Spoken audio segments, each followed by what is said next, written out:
बिस्मिल्लाहिर्रहमानिर्रहीम, अस्सलाम वालेकुम। एग्ज़ाम्स सरगोदा यूनिवर्सिटी से अगर आपने देने हैं इकोनॉमिक्स के, तो अभी टाइम इतना ज़्यादा नहीं है।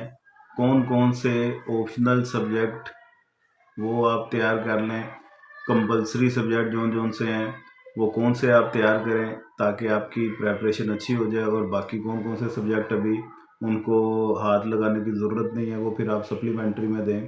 तो इस वीडियो में आपको वो तमाम सब्जेक्ट के कम्बिनेशन मैं बना के बताऊंगा जो आप अभी इस दफ़ा पेपर दे दें, बकाया आप उसको छोड़ दें सप्लीमेंट्री के लिए, और रिमेनिंग सब्जेक्ट आप सप्लीमेंट्री में कवर कर लीजिएगा। पार्ट 1 में जैसा कि आपको पता है कि टोटल 6 सब्जेक्ट होते हैं, और पार्ट 2 में भी 6 सब्जेक्ट होते हैं, और 550 नंबर का पार्ट 1 है, 550 नंबर का पार्ट 2, टोटल 1100 मार्क्स हैं इसके। 50-50 नंबर के 2 पेपर हैं, एक पार्ट 1 में मेजर इश्यूज़ का है और पार्ट 2 में रिसर्च मेथडोलॉजी का है।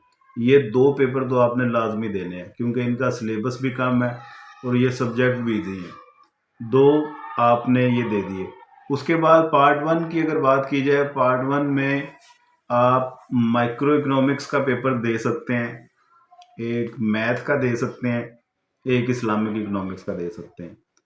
मैक्रो इकोनॉमिक्स और स्टैटिस्टिक्स, ये आप अभी फ़िलहाल इनको ब्रेक लगाएं और इनके पेपर आपने सप्लीमेंट्री के लिए अभी फ़िलहाल स्टॉप कर देने हैं क्योंकि इनका सिलेबस थोड़ा सा ज़्यादा है बाकी 4 सब्जेक्ट की निस्बत।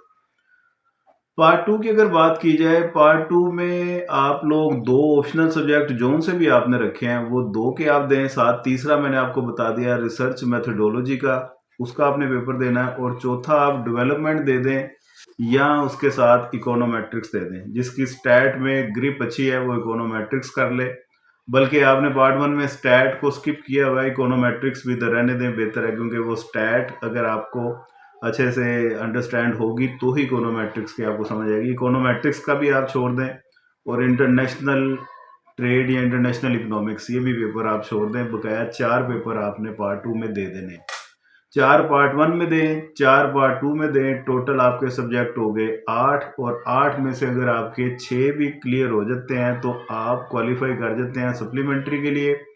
हाँ, इन 6 में से अगर आपके 5 क्लियर होते हैं, 3 क्लियर नहीं होते, ओवरऑल फेल हो जाएंगे। ये देख लीजिएगा, कम से कम 12 में से 6 आपके पास होने चाहिए, फिर आप सप्लीमेंट्री में बैठने के एलिजिबल हैं, अदरवाइज आप एलिजिबल नहीं होंगे। तो इस चीज़ को दिमाग में रख के आपने तैयारी करनी है। बकाया इन सब्जेक्ट की हमारी प्रेपरेशन कंटिन्यू है, नोट्स हमारे पास अवेलेबल हैं, किसी को चाहिए हो, क्लासेस किसी ने ज्वाइन करनी हो, राब्ता कर सकता है। व्हाट्सएप नंबर आपको नज़र आ रहा है, वीडियो को दोस्तों के साथ भी शेयर कर दीजिएगा। दुआ में याद रखिएगा। खुदा हाफिज़।